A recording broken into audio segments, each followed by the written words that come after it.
Hmm.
Jaguru.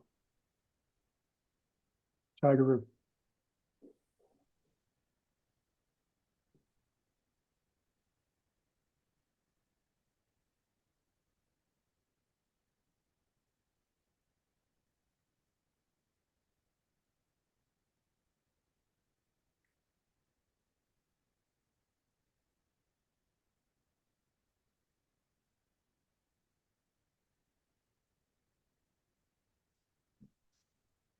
And there are a bunch of people that were writing in during the holiday times, and basically, mostly all was the same about in different various forms, like the worldly problems are so much. How can one remain with yourself? How can you increase meditation?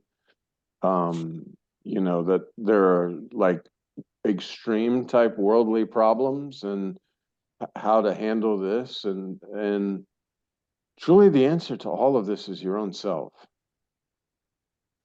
And you just have to remain with that selfless self. If you have not sensed that subtle sense of presence, then meditation. Within the meditation, you're going to feel this just die, the very subtle sense of existence. The life force, as Nisargadatta Maharaj talks about it. And okay, now that you have been in meditation, you know this, then you transfer this identity from this body form to this sense of presence. And now when you're in these worldly different various things, the first time you start identifying yourself as presence rather than the body, you're going to notice that it's kind of training your attention to go more to the sense of presence than to the worldly problems. And then the worldly problems are solved because you're doing your job, you're doing your duties. Yes, there may be extreme stresses. There may be, very deep family problems. There may be, but all of these are body-based and have nothing to do with the spirituality. So you can just remain in any moment. You just, okay, just this sense of presence, and then go about, do your job, do your duties. There's no need to struggle, no need to fight with your mind. There's no need to do any of this, but you are the answer to all the problems. And there were several people who wrote in and said, I'm having trouble with my husband, and I'm having trouble in family, and I took the mantra from Maharaj, and it's still, I'm having trouble maintaining this sense of existence, this mantra. And okay, so again, the conviction is not yet there, because the conviction is also that I am that. I know myself in a real sense. This sense of presence is the only thing that I can really identify with, because you can't identify you. You're the identifier. So the subtle sense of presence is the only thing you can really identify with. And that's still other than yourself, but it takes the pressure off the body. You're no longer identifying with the body. If you were identifying more with the space in the room, then the activities in the room will seemingly be understood that they're occurring within your own self, just like a dream. And the more you identify with this sense of presence, and you're not identifying with this worldly existence, although you are using the body form, until the body is no longer available, the body will go through whatever the body is going to go through. But the thought process of I'm experiencing won't be there. Maybe after the fact, you can say, oh, there was this experience or this happened, and you can speak about it. But during this so-called experience, you're not there. So no experience, no experiencer. And yet these actions are occurring. Spontaneous action in the moment without the creation of a doer doing something that needs to be done. And yet do your job, do your duties. You're not a statue. But this sense of presence is the answer to all the questions. Because the more you identify with this sense of presence, the sense of existence, the life force, the understanding comes that even this I am not, but I'm more subtle than this because this can be sensed. I'm the knower of the sense of presence. I'm the knower of the existence. I'm the knower of the life force. But prior to this, identification is moved from this body form, which Maharaj has said many times, you are not body, you were not body, you're not going to remain the body. In meditation, you come to understand this through direct experience. Oh, so that I am that. There's a subtle sense of existence, sense of presence, selfless self, self without self. Just this little sense. This I am, not this. And when you identify more with the space in the room, you'll start to see, you'll start to be able to see from the perspective of this body that's observing the objects in the room is actually the space that's observing the objects within inside of it, and that is myself. And when you understand this, then all of these bodies, no matter what in the heck they are doing, you know it's just like a dream. There's an appearance that there's separateness, there's individuality, there's separate autonomy of this person's doing this and saying this and all that. But when you wake up, you know, oh, it's not possible. It's all myself. Similarly, when you know yourself in a real sense, all of this worldly activity is occurring within yourself. No struggle, no strife, no enemies, no friends, because there's no body.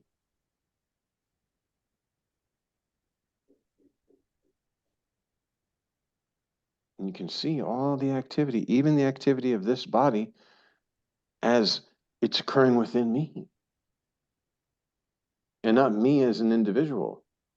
And then try to wrap your hands around the concept of death. If you're the space in the room, and you have 5 different bodies, and one of them perishes within the space, did you die?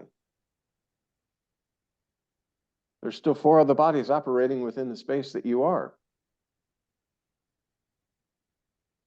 Nisargadatta Maharaj says the life force. If the life force was removed from this body, it's a dead body, lump of goo. And then there was another person who wrote in and said, you know what? I'm done with all this spirituality. I'm having nightmares. I'm starting to feel like very restless. I was all at peace, and then I'm feeling restless. Well, the you that was at peace was an illusion. When the layer's removed, there's going to be a disturbance. Ramakant Maharaj talks about when Sri Nisargadatta Maharaj, the tenants, and you say, okay, now I want to take possession of this apartment building, and they abuse you on the way out because they've been there for a long time.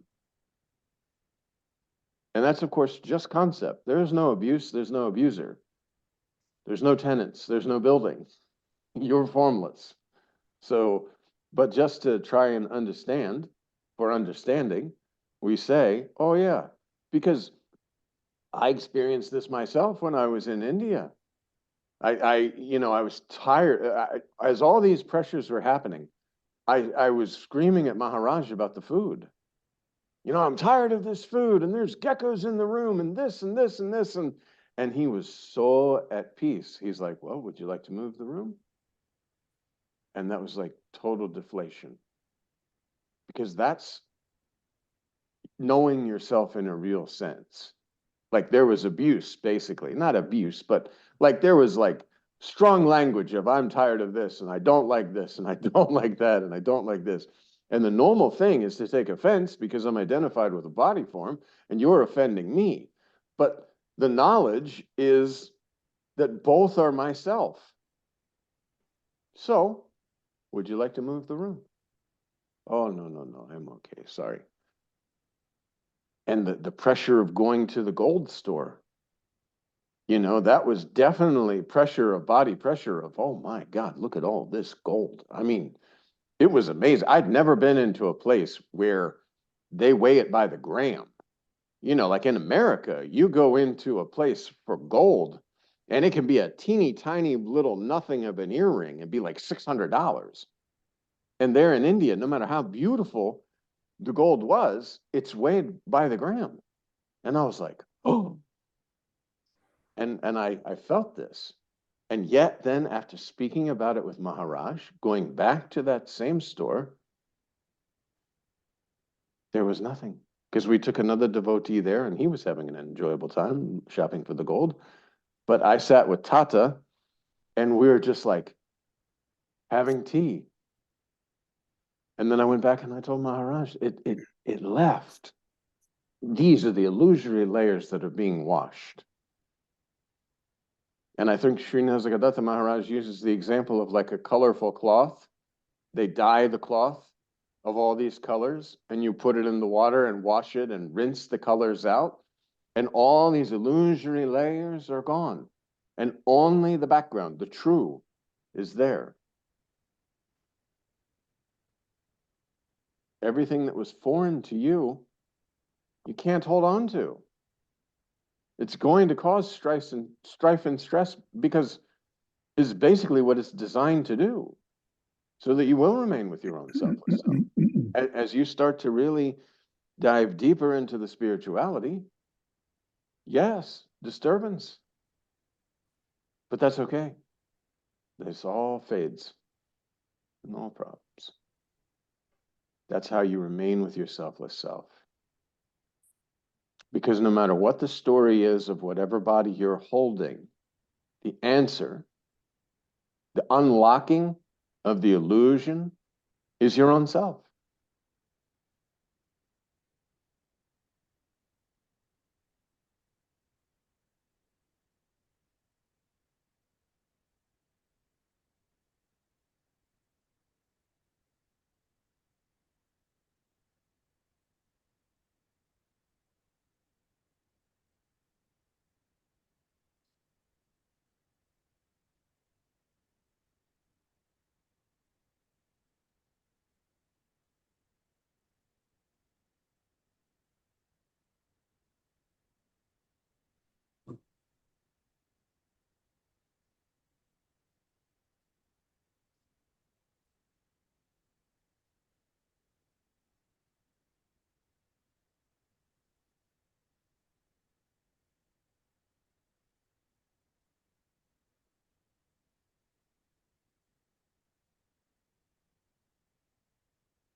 Can you hear me? Yes, yes. Oh, okay. Yeah, I was trying to get on earlier and through a different identity, and I couldn't get the sound to work, but then I came back. But so I'm the owner now. I can change you to Keith if you like. Yeah, yeah, it don't matter. But I had an interesting dream last week uh, where I woke up and I could Well, I could, the, the dream showed me that as soon as,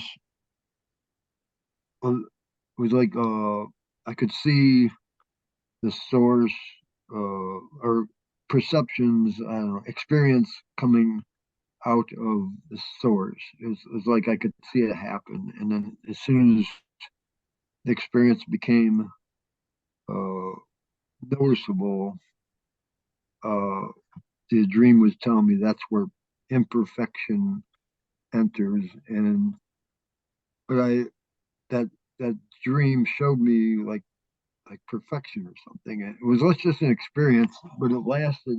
I had this sense of perfection for a few hours after that, and it felt like really good, so perfect. Then of course it fades as identification starts up again. But then today right now I'm sort of having a experience of not of just experience. Where I asked myself a question: uh, is can there be two types of experience? Because I've talked about that before in the past, where it seems like I can have a unified experience of like perfection or bliss, and then I can also have experience of my same old me or conflict or whatever, and that's like two types of experience. Both are false, though. You know that, right? Well, yeah. Well, now I'm recognizing that there's not two types of experience. It's just, Well, there's no experience. That's what I'm saying. Both experiences are false because it has to be within the consciousness, the bubble of illusion. uh-huh.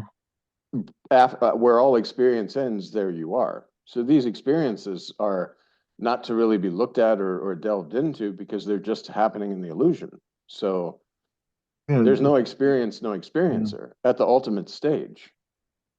yeah. I could see the point. Well, I can call it. I don't know what else to call it, but experience. So it's just a word. But Well, I right just feel, within the bubble of illusion, while you yeah, still have identification with a body form and you're flowing along with a sense of consciousness as an individual consciousness, like these are my thoughts, these are my contemplations, all of this, right. then yeah, you're within the bubble of illusion. So you'll have illusory experiences. They're not true and they really have no meaning, but it appears like just again, beautiful example, dream. You have a dream. It looks like you're having experiences. But when you wake up, you know it's not true. So to analyze the experiences that you're having in a dream, what is the value of this? No value. Other than the mind enjoys this sort of thing because you're giving it to mind, oh, let's figure this out or Mm, this or that. And then you start to create milestones of I'm going deeper, but it's not. In reality, it's going deeper into the illusion, falling back into the illusory ditch by trying mm, to conceptualize. And you're free of concept. Most best time, just remain with your selfless self. When you start to see yourself dive off into these kind of conceptual illusions, nope, I'm going to remain with my selfless self. I'm not going to be caught in this illusion because it's like a trap. It's like, it's laying a trap for you. Oh, this is a really good experience. And then I felt the bliss. And then this was nice. And that was nice. Ah, I fall in the pit. And the pit is right into identification. yeah, yeah.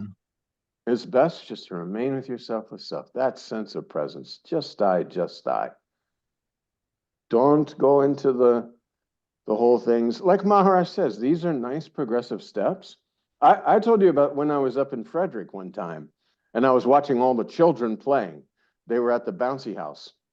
Mm, And it came to me very strongly that presence is like animating all these bodies and they're all enjoying and all the moms and dads and all this sense of looking at all these people was in reality just presence, the power, the energy animating dead bodies. And that presence was experiencing itself in all these different body forms. And this sounds kind of nice, but the mm, deeper understanding is it's all a dream. It's all occurring within your own self. So you don't want to spend too much time on experience. And that's why Maharaj used to say, and Nisargadatta Maharaj was very strict about it, don't tell anybody else about your experiences, because they'll start to ring true for you. You're supposed to have no experience. And in reality, you're having no experience, but you start to conceptualize and believe you're experiencing. But when you remain with your selfless self, spontaneous actions in the moment won't be an experience.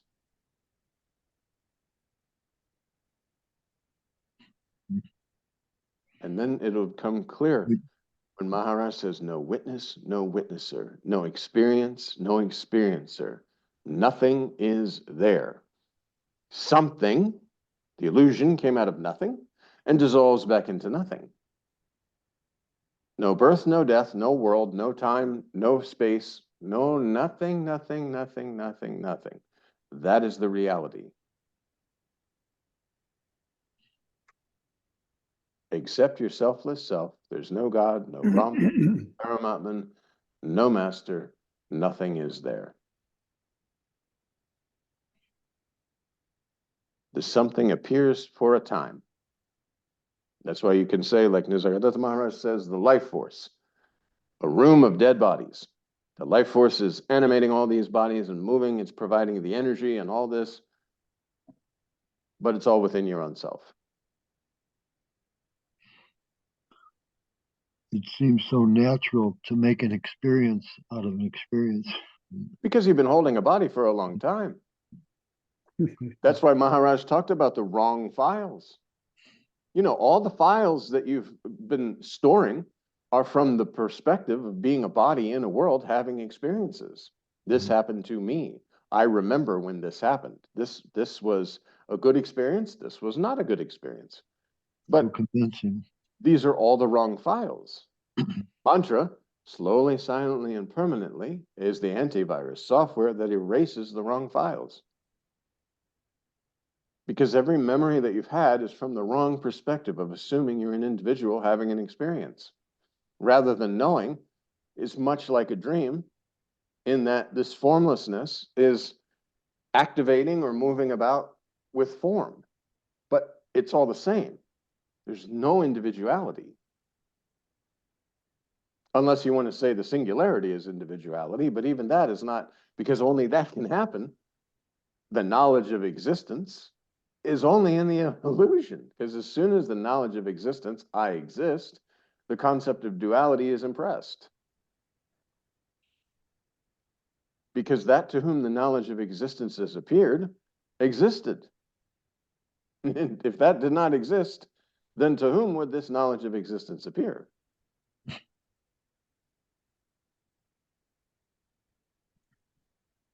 And within the bubble of illusion, these two come spontaneously. I exist, there's a form, there's a world, there's a mom and dad who tell me that I'm labeled whatever. Confusion starts. This body is called John. John's doing good things and bad things, and John has a life, and what happens when John dies? But John believes himself to be this body. And then religion and all this, I start to say, oh, then I'm the soul in this body. Well, even the concept of a soul being individual doesn't really make a lot of sense, because the soul is not like you see in the cartoons where a character dies and then you see this little ghost, you know, coming away. That's why Maharaj has said many times, it's not Maharaj spirit and John's spirit and Alan's spirit. No, it's spirit is spirit. Presence is presence. It's not individual. Sky is not individual. And you're more subtle than sky. Space is not individual.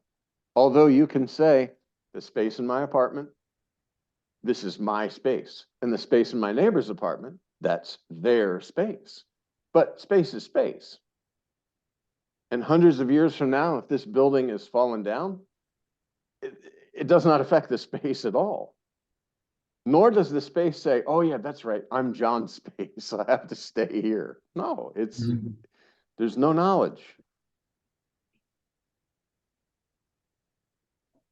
When I breathe in, I say it's my air, because I have taken ownership of this body.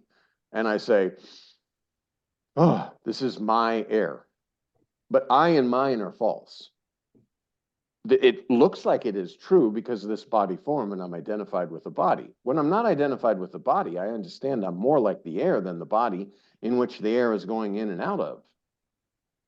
And then I understand that when John breathes out air, another body breathes in the air, and they have the same concept, this is my air. But in reality, air is air. It's universal. It's not anybody's. Even inside this body, air doesn't change. I mean, maybe the molecules or whatever, I don't know, the heat or whatever, but it doesn't change.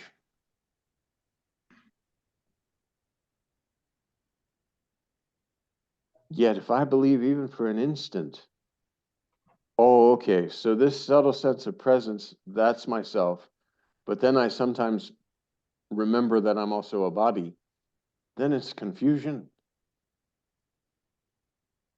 It's like you transfer your identification onto presence, onto the sense of existence, onto I am, because that's the beginning, the doorway to the illusion and the doorway to your own self. One side of the door is illusion, one side of the door is your own self. So you identify with I am, sense of existence, just I, life force, and then you're not pressuring that I'm this body. You're not limiting yourself. It's without identification. It's just not. Yes, yes. Well, you say, okay, Keith is the body in which this sense of presence is using. And the more you pay attention to the presence, the less the impressions of Keith will impress on you. You'll no longer be engraving Keith and Keith's life. And yes, Keith is doing spirituality. Keith is advancing in spirituality. Keith is having amazing spiritual experience. Or Keith has stopped having amazing spiritual experience. You know? None of this is true. It's funny. And yet identification with Keith will be, yesterday I was in total bliss. Everything was perfect. Today, I'm just me. But what? Like, no. Both are illusory layers on your presence. Because even presence is an illusory layer.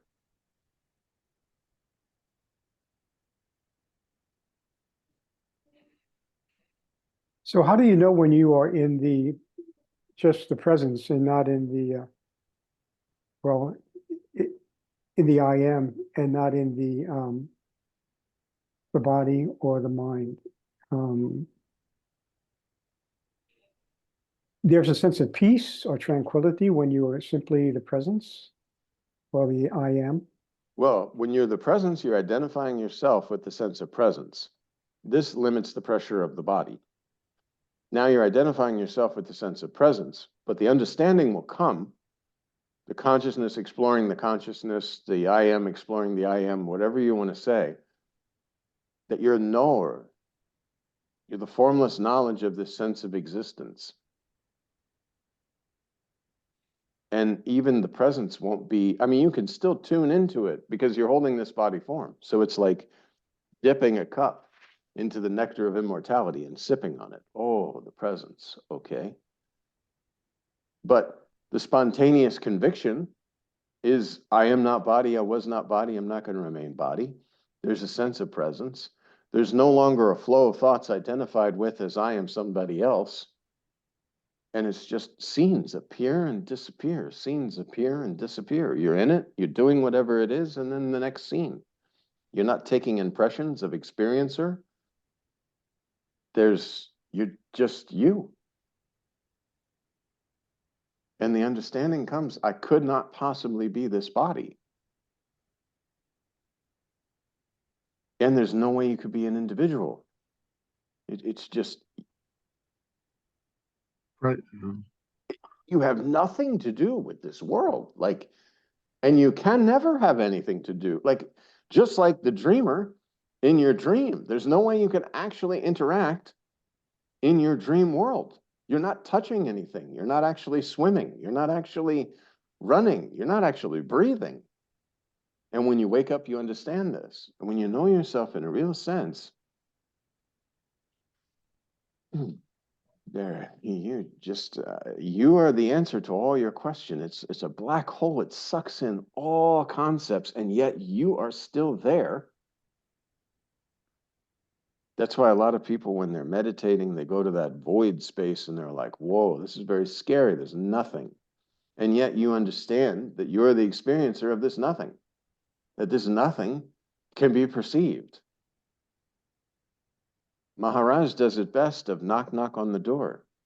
Who's there? Nobody's there. But somebody had to be there to say nobody's there.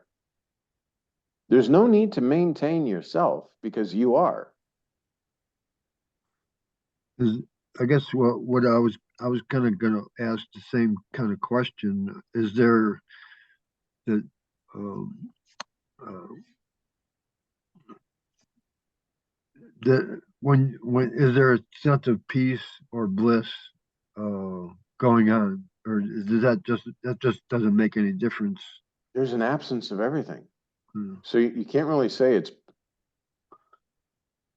I guess from a mind perspective, it would be considered bliss because there's no disturbance, but there's an absence of everything. There's not a,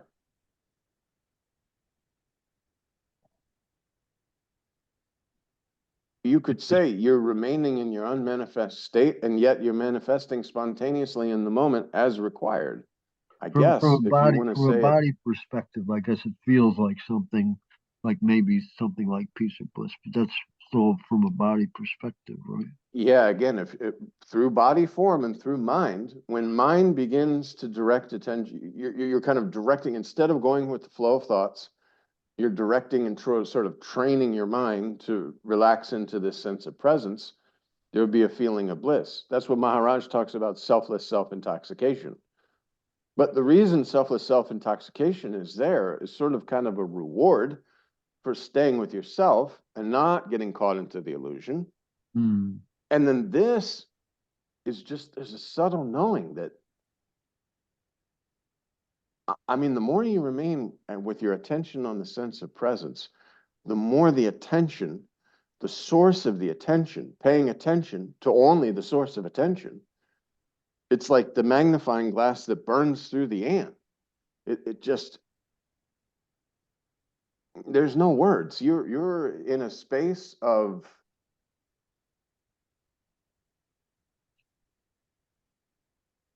nothing without the concept of nothing. Even unmanifest is kind of not, because there's no concept of a manifestation. There's nothing. And yet you're holding the body. So these things are happening and going about and all this, but there's no sense that I am doing anything. Everything is very serious. You're not bothered with illusory problems. I think Maharaj has said, and you can look it up on the Ramakant Maharaj USA website, or in Ultimate Truth, the 6 signs of realization. Like, if at all you want to say, how am I doing, or measuring yourself, it's like they had the 6 signs, which I can't remember now, all of them, but like the forgive and forget. You don't impress and get angry so easily. You're not disturbed by seemingly things that are going on. You really have, excuse me, a desire to know yourself and remain with yourself. You, I forget.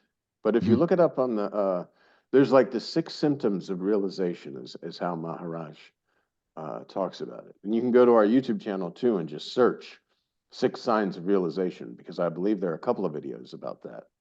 In Das Bod, it talks about that. I think in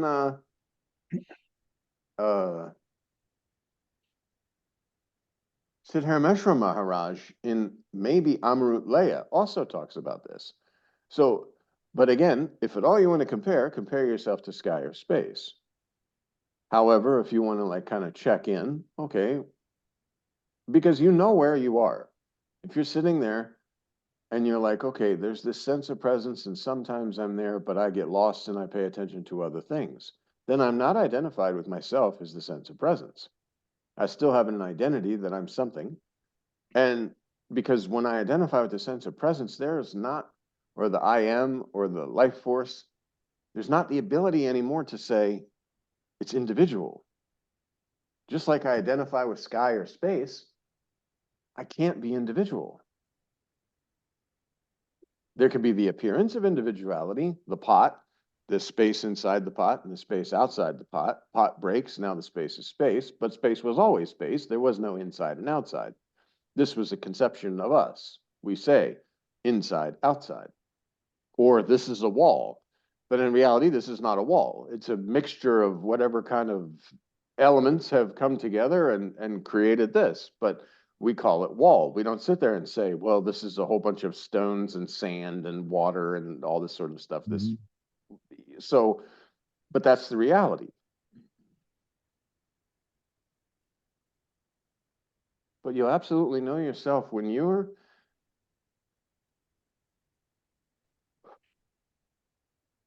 just be with you always, and it self-reveals. You will, because all these illusory experiences that seem to be happening, you'll no longer get involved. And you'll understand that there's no need to create an experiencer to experience whatever it is that's happening. It's a spontaneous action in the moment, and when the action is over, it's finished. Pick up the water, drink the water, and it's finished. Like Maharaj says, you eat your breakfast, and then that's it. It's done. You're not sitting all day long thinking about what you had for breakfast. And then lunch happens, and then dinner happens, and then sleeping happens. At that point, is it easier? See, I can't maintain the mantra throughout the day, but There's nothing to maintain. Does that become easier to keep the mantra going? Well, the mantra is running by itself. You could pay attention to it as it's running naturally through the body, breathing in, breathing out. The mantra is breathing in and breathing out, and you'll listen to the mantra running through the body as if someone's playing an instrument. But that's like a wordless mantra, or is that the mantra? It's with the words of the mantra. The rhythm. It's prior to words. Just sort of the same sense that's there when you're saying the words of the mantra is there, whether the words are not there or not. Well, because you know the words, you can listen to the breath going in and out, and in and out, and you sort of listen to the mantra because you're